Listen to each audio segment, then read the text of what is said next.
He was not a soldier, not a commander, not a decorated hero.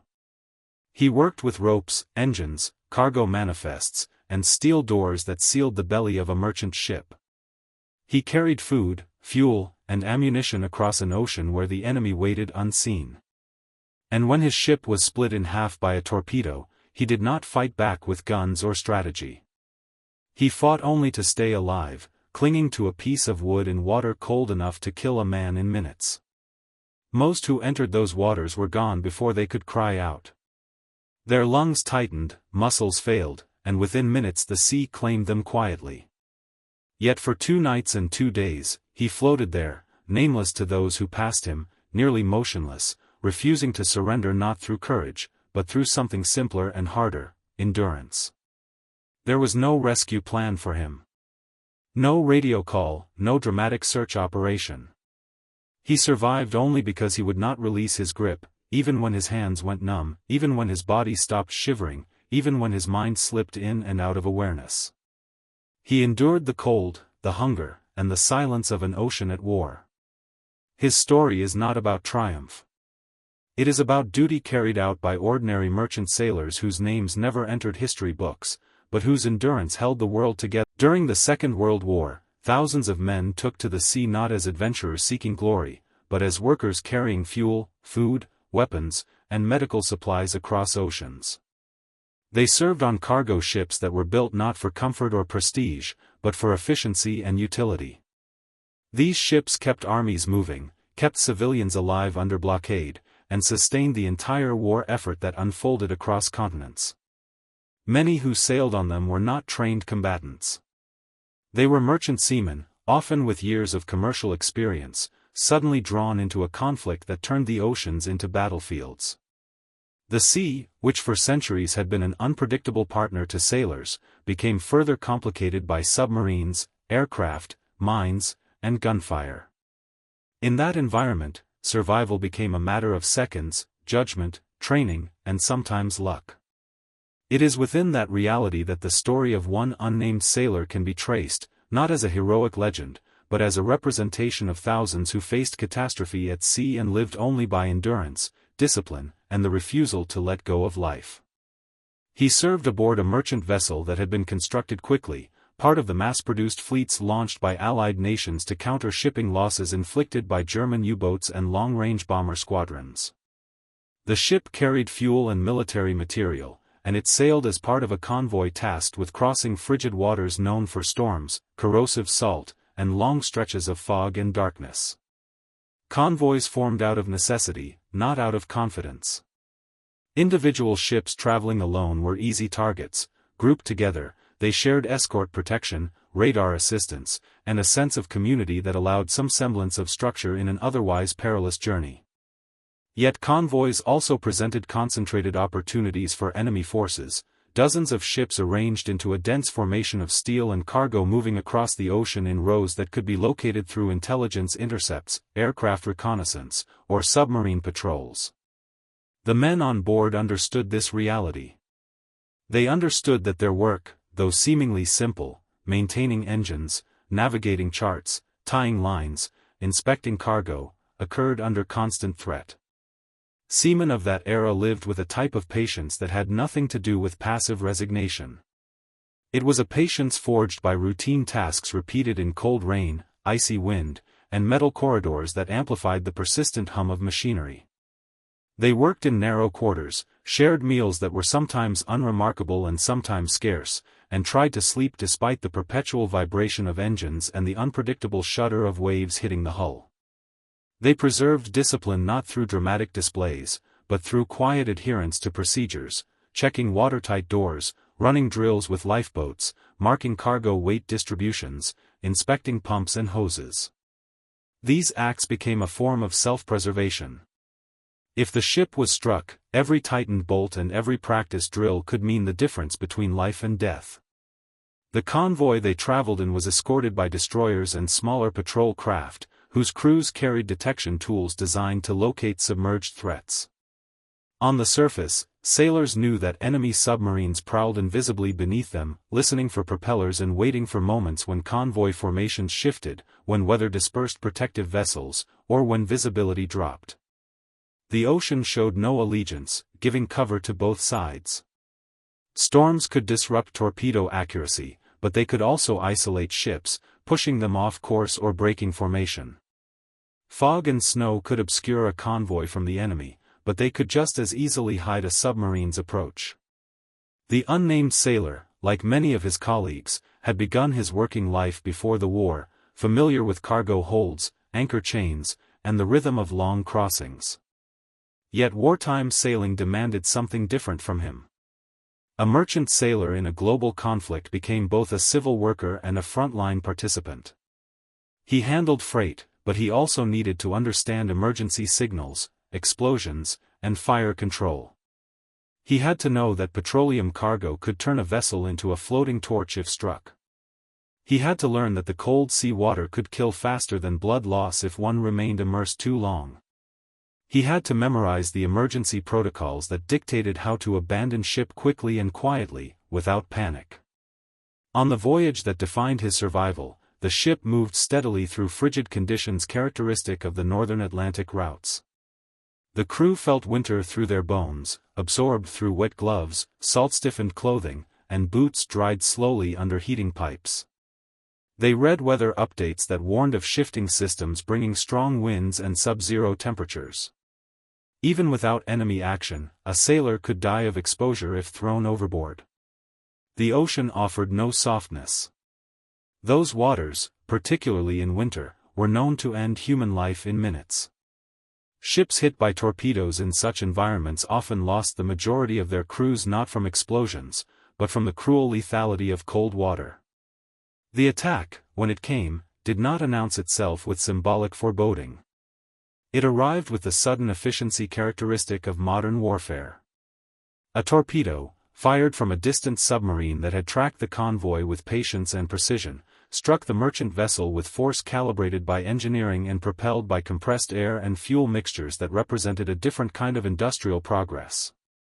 The people on board had no time to contemplate the motivations or strategies behind the strike.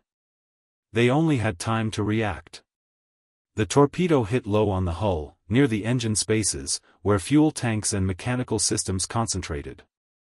The explosion tore through metal plating, sending shards through compartments and releasing a shockwave that killed instantly those closest to the impact. The blast fractured structural supports and destabilized the vessel. Torpedoes were designed not merely to puncture, but to break. A ship was never entirely solid, it was an engineered body with stress limits. A powerful explosion at a vulnerable point could split it, twisting it until bulkheads failed. The vessel began to tear, the weight of its cargo adding strain to its compromised supports. In the chaos that followed, alarms sounded and ordered sequences unfolded, though they unfolded amid smoke, flame, and falling debris. Men ran not with wild desperation, but with urgency conditioned by training. They grabbed life preservers, moved toward lifeboat stations, attempted to free rafts and lower boats. Many actions succeeded, others were thwarted by fire, broken davits, and the list of the ship. Flames rose as fuel ignited. The air filled with smoke.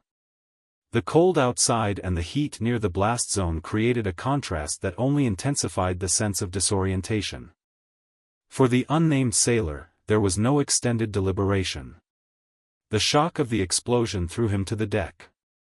He regained his bearings by instinct, understanding from the sounds and the tilt of the deck that the ship was breaking apart. The vessel split along a line of structural weakness exacerbated by the torpedo strike. In a matter of minutes, the stern and bow began to separate.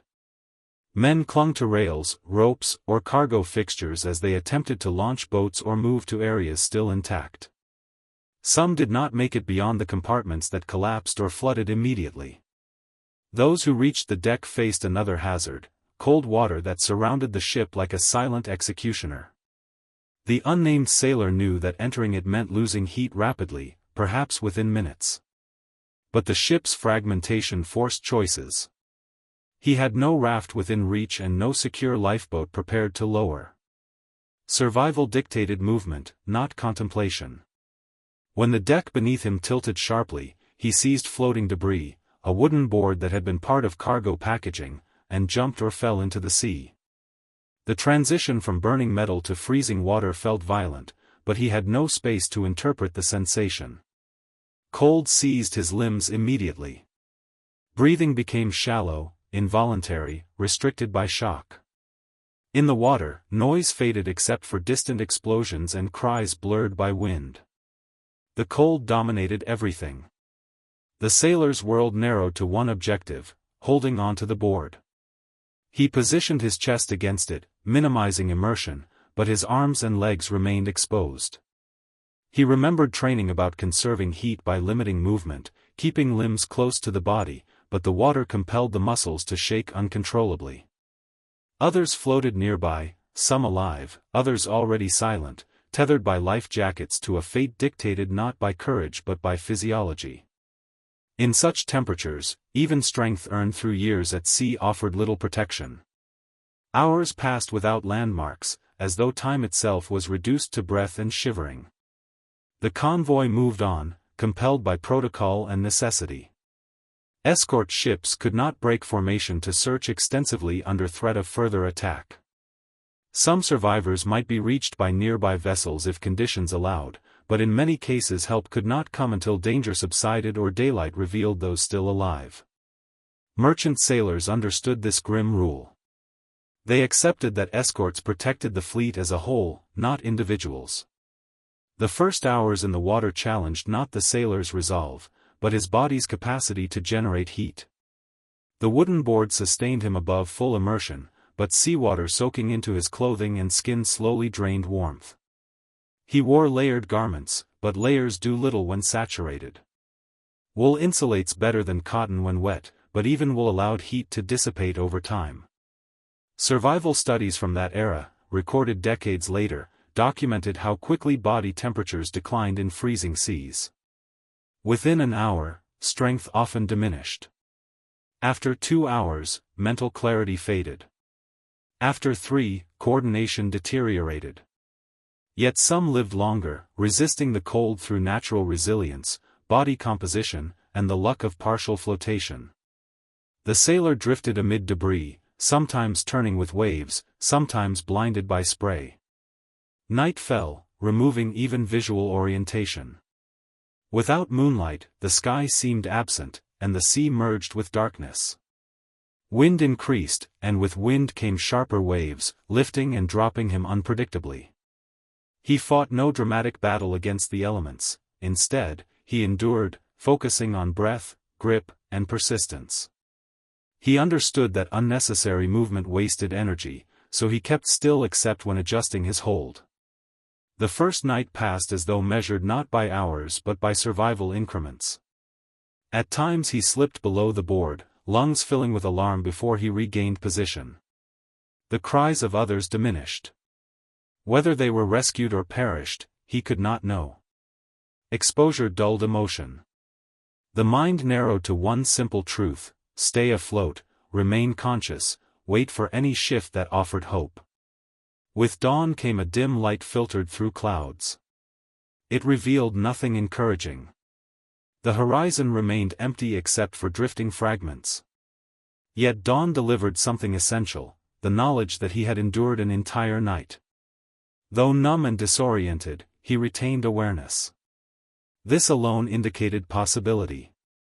Experience in the merchant service had taught sailors that rescue often depended on visibility. Aircraft or ships might locate survivors only when sunlight returned. The second day challenged him in different ways. The immediate shock of cold had passed, replaced by an aching numbness that made movement both difficult and dangerous. Muscles stiffened, and the risk of involuntary release of the board increased. Hunger pressed on him, but hunger mattered less than thirst. Saltwater splashed into his mouth, triggering instinctive rejection. He knew he could not drink it. Dehydration became a quiet threat, worsened by cold, which deceived the body into ignoring thirst signals even while kidneys processed excess salt from seawater contact. His lips cracked, and salt burned them. Through these hours, memory intruded at odd intervals, not as sentimental longing, but as flashes of routine tasks aboard the ship. checking gauges, cleaning tools, hauling lines, sharing meals. These memories were not comfort, they were fragments of normalcy, contrasting with his current condition and reminding him that his life had previously been predictable. On the ship, dangers existed, but structure governed them.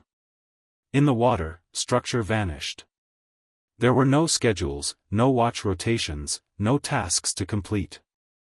Only endurance. The day stretched without rescue.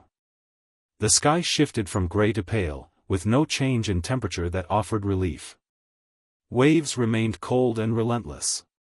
He learned to position the board more effectively, reducing immersion by sliding his torso higher onto it, though doing so risked rolling off.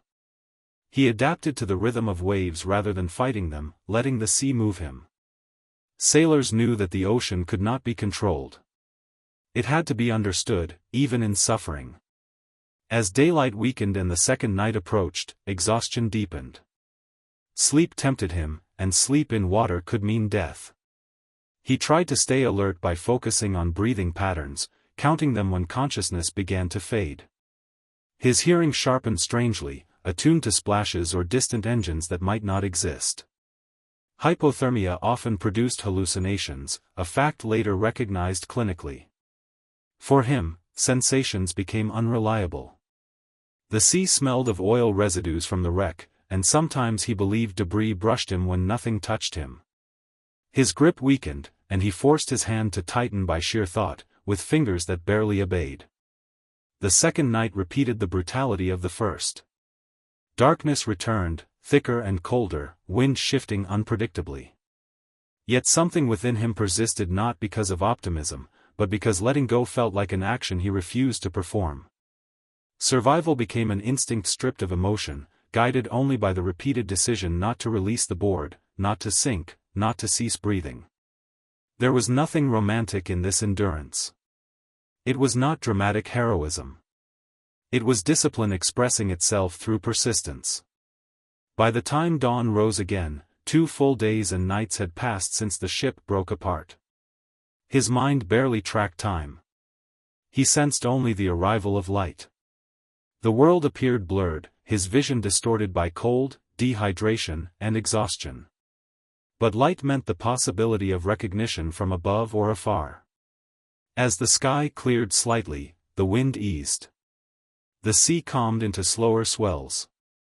On that calmer surface, movement became less violent, though no less draining. By late morning, a distant engine sound emerged, faint but distinct. Whether real or imagined, he did not know, but the sound persisted, growing louder. Soon he saw the outline of a vessel, not a merchant ship, but a military escort craft, scanning for survivors after the confirmed destruction of ships in the convoy. Rescue crews were trained to search systematically, aware that survivors could drift far from wreck coordinates. When they spotted debris and saw a partially submerged figure clinging to wood, they understood that anyone still alive after 2 days in those waters might be barely conscious. Quick retrieval mattered. Cold stiffened bodies could drown moments before being reached. He felt hands lift him, but he could not respond clearly or move willingly. His limbs did not obey commands. His voice faltered, unable to articulate words. The rescuers wrapped him in blankets and began rewarming procedures that had to be done gradually to avoid cardiac shock. They recorded his condition, documented his survival, and provided treatment focused on preventing organ failure caused by prolonged hypothermia and dehydration.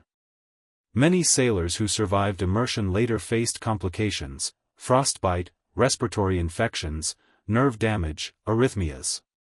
But the fact that he had maintained consciousness intermittently through 2 nights in freezing waters marked him as one of the rare cases documented in naval history, representing the resilience of those who clung to life even when the sea, the environment, and enemy action conspired against them. When he regained awareness in the infirmary of the escort ship that had retrieved him, he did not wake to celebration or ceremony. He woke to the presence of warmth, controlled medical care, and the low vibration of engines beneath him. Wool blankets covered his body, and heat slowly returned to his limbs under careful supervision.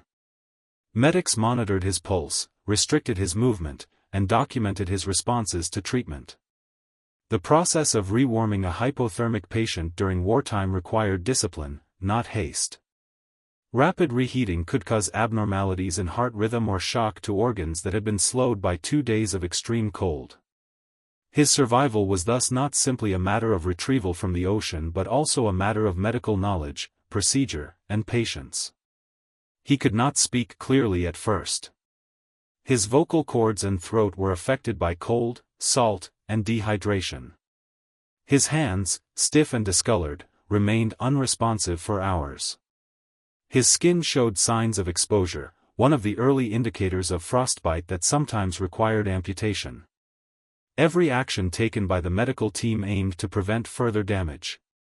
They kept his body temperature rising gradually. They moistened his lips with fresh water, not expecting him to swallow immediately.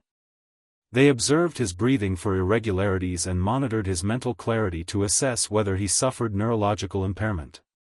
Within a day, he regained fuller consciousness.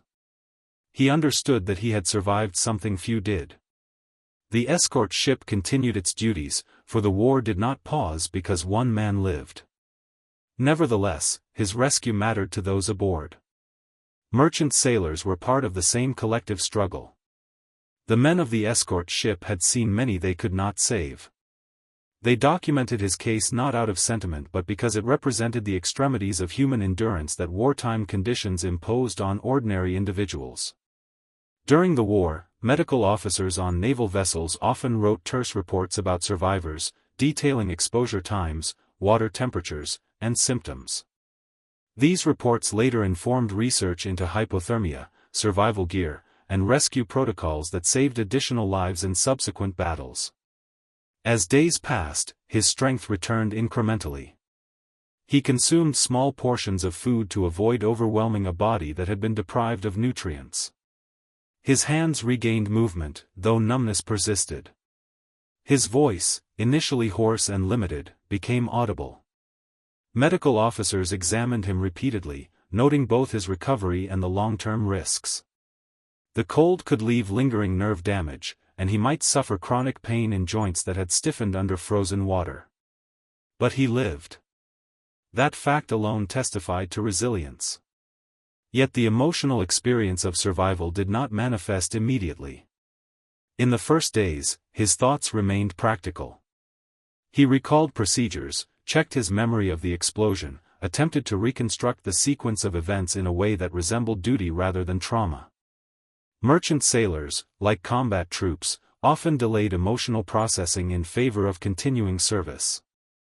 They returned quickly to work if physically able, and in doing so reinforced the quiet discipline expected of them. There was little room for disbelief or reflection when supplies still needed to be moved across oceans. When he was well enough, he assisted minimally around the escort ship, performing light duties as requested. He listened to messages about convoy losses and enemy movements. He observed the constant vigilance maintained by crews who knew that every hour offered both danger and obligation. There was no illusion of safety anywhere on the sea. Even rescue vessels could be targets. He understood that his life was preserved not because fate singled him out, but because logistical and medical capabilities aligned in his favor at a critical time. Eventually, the escort ship completed its patrol and reached a port where surviving merchant sailors could be transferred, debriefed, and reassigned. His recounting of events was factual. He signed documents acknowledging the loss of the ship, the approximate time of immersion, and the approximate location where he was found. He gave names of other sailors he believed might have been near him in the water. He provided details about emergency protocols followed on board. These reports became part of wartime records that catalogued both losses and lessons. For merchant fleets, each disaster carried instructional value that could inform changes in training or equipment. Survival gear, particularly flotation devices, underwent scrutiny during the war. Some sailors wore life jackets that helped keep their heads above water but did little to conserve warmth. Others floated on debris as he did, sometimes surviving longer as a result of reduced immersion. These differences eventually led to revised designs, integrating materials that could hinder heat loss. Research conducted after the war confirmed that flotation reducing exposure to water extended survival time significantly, even without insulating properties. His experience, recorded without embellishment, contributed to that body of knowledge. But beyond the practical and the medical, there existed a larger collective meaning embedded in stories such as his. Merchant sailors rarely received the same public recognition as combat servicemen. They lacked uniforms that symbolized rank and combat distinction. Their service was measured in tonnage delivered, not battles fought. Yet without them, armies would have lacked fuel, munitions, vehicles, and food. They operated in hostile waters where submarines hunted them relentlessly because destroying cargo could cripple entire war efforts. Thus, each merchant sailor represented a thread in a vast logistical fabric that held nations together. After his recovery, decisions had to be made about his return to duty. In wartime, men who survived catastrophic ship losses were often assigned to new vessels after short recovery periods. There were few opportunities to withdraw from service unless a sailor was medically unfit. He still possessed strength, knowledge, and the capability to work. Though his body bore signs of exposure, he remained able to perform tasks aboard a ship. And so he prepared to return. Such a decision did not require expressed bravery. It was an expectation. Merchant fleets needed crews. Ships needed to sail. Supplies needed to be moved through danger. He accepted reassignment not because he sought redemption or meaning but because it aligned with what he had always done. He worked at sea. The next vessel he joined differed little from the one that had been destroyed. It was built similarly, carried similar cargo, and sailed similar routes. The war continued without regard for personal histories.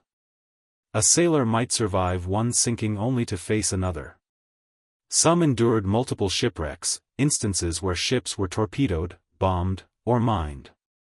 Records show men who survived 3 or 4 such disasters. Their repeated returns to service reflected both necessity and the temperament of those who understood maritime work as more than employment. It was part of their identity. On his new ship, he quickly returned to routine tasks. He inspected lines, secured cargo, followed safety regulations, and checked equipment. He moved through narrow corridors, climbed ladders slick with salt, and shared mess tables with new crewmates. Some knew of his survival story, others rarely asked about it. Among seamen, discussion of past disasters was often avoided, not because of secrecy but because it belonged to a category of experience shared broadly. Everyone knew the risks. Everyone understood that recounting horrors did not prevent them. Shipboard life resumed its rhythm. Watches were stood in 3- or 4-hour intervals, depending on assignments. Engineering crews monitored boilers, pumps, and turbines. Sailors resting in bunks listened to mechanical hums and distant weather reports. On deck, they felt wind shifts and red cloud movement as sailors always had. They traced constellations on clear nights, partly out of tradition, partly out of navigation interest, though navigation now relied increasingly on instruments. The technology changed, but seafaring instincts remained. At ports, he witnessed the ceaseless labor of wartime logistics. Warehouses bulged with crates labeled for distant fronts.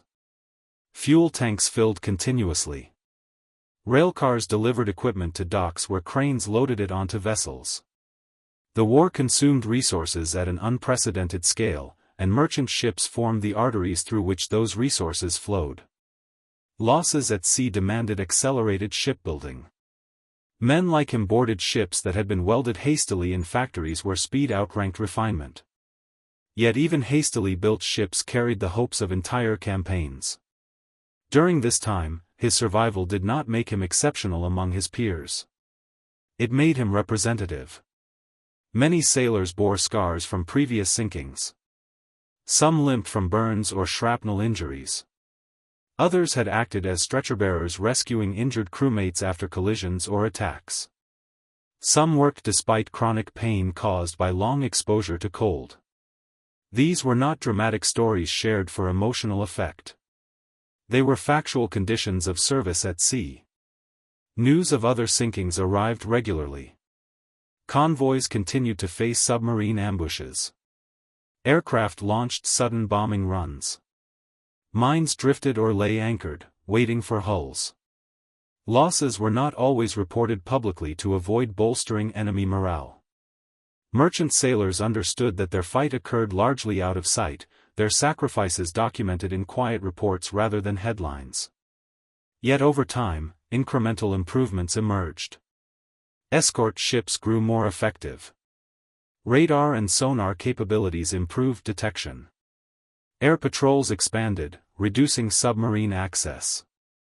Coordination increased between navies and merchant fleets.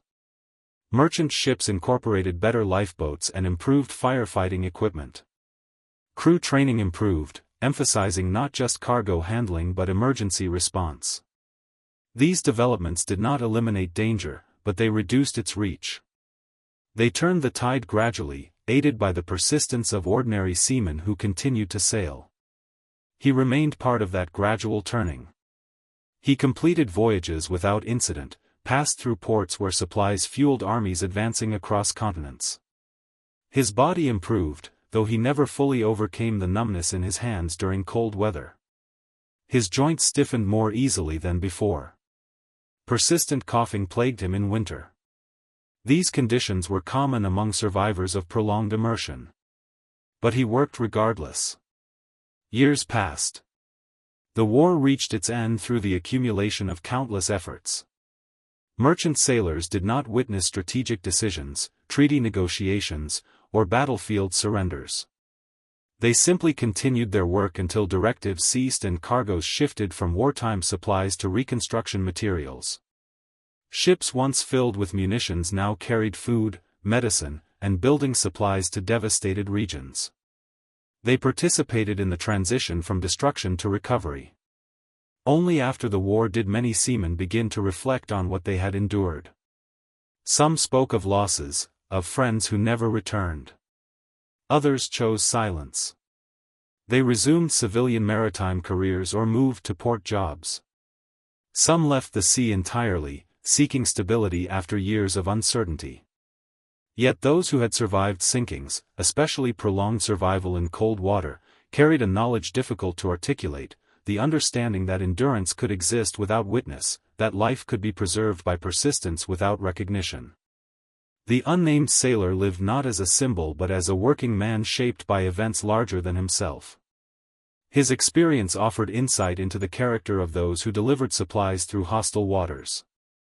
They did not seek combat yet found themselves in it. They did not train for glory yet exhibited resilience that matched any battlefield valor. Their sacrifices often remained unpublicized, their graves sometimes unmarked beneath the sea. Decades later, historians and naval researchers examining the war at sea began to compile data not only about battles and strategies but also about the human experiences of merchant crews. They documented survival in cold waters, studied the physiology of hypothermia, and compared different cases. They used records from escort ships, medical reports, survivor testimonies, and naval correspondence. Through these efforts, stories like his emerged not as embellished legends but as factual accounts contributing to broader understanding. In these reports, his name may have appeared, though perhaps misspelled, perhaps incomplete. Substance mattered more than identity. The documentation noted immersion time of approximately 2 days, water temperatures below survival norms, rescue by naval escort, gradual rewarming, and subsequent return to service. It listed symptoms and recovery stages without sentiment. Such data, compiled across numerous similar cases, influenced research leading to new flotation equipment, protective clothing, and medical protocols that saved thousands of lives in later conflicts and peacetime maritime disasters. His endurance, therefore, transcended individual survival. It contributed to collective knowledge and future preparedness. He remained unaware of this contribution. He simply lived his life with the same steadiness that carried him through the war. His post-war existence likely resembled those of other sailors, marked by routine, family, work, and quiet pride that emerged occasionally when others asked about his past. If he spoke of his experience, he likely described it plainly, offering facts without dramatization. Sailors who lived through such events often focused more on the procedures they followed than on emotional impressions. They emphasized checking life jackets, following signals, launching boats correctly, or holding on to debris. They credited training, not personality. As decades passed, the memory of the merchant fleets during the Second World War received more recognition. Governments acknowledged their losses, recorded their contributions, and awarded honors to surviving seamen. Museums and memorials included references to convoys, shipping lanes, and the dangers of maritime service. Researchers presented lectures detailing U-boat campaigns, convoy strategies, and the indispensable role of merchant shipping. In these efforts, the endurance of individuals gained context. It became part of a greater narrative describing how global conflict relied not only on armies and air forces but also on the labor of civilians at sea. Thus, his story stands not as an isolated event but as part of a historical continuity. It testifies to the strength of those who worked in mundane roles under extraordinary pressure. He survived the splitting of a ship, the fire that erupted as fuel ignited, the freezing ocean that sought to claim him, and the exhaustion that threatened to silence him in the night. He endured 2 days in water that ended many lives in minutes. He returned to serve again, performing tasks that lacked ceremony yet held strategic importance. He lived a life defined not by dramatic declarations but by steady determination. In honoring such individuals, one does not need embellishment. The truth itself provides depth. A merchant sailor who clung to a wooden board for 2 nights in icy water did not ask for recognition. He merely refused to let go. In that refusal lies a model of endurance worthy of respect, not because it is extraordinary, but because it reflects the quiet strength of thousands who brought nations through war by doing their work no matter the risk. They stood watch on cold decks, maintained engines in sweltering compartments, loaded cargo under threat of air raids, and faced torpedoes not as combatants but as workers. Their contribution remains essential to understanding the Second World War. As long as there are records, memories, and histories that acknowledge the role of merchant seamen, his survival remains part of a collective legacy. It represents the courage found in persistence, the dignity in labor, and the endurance required to sustain nations through conflict. His life affirms that the war at sea was fought not only with weapons but with determination, discipline, and the will to endure until rescue, relief, or victory arrived.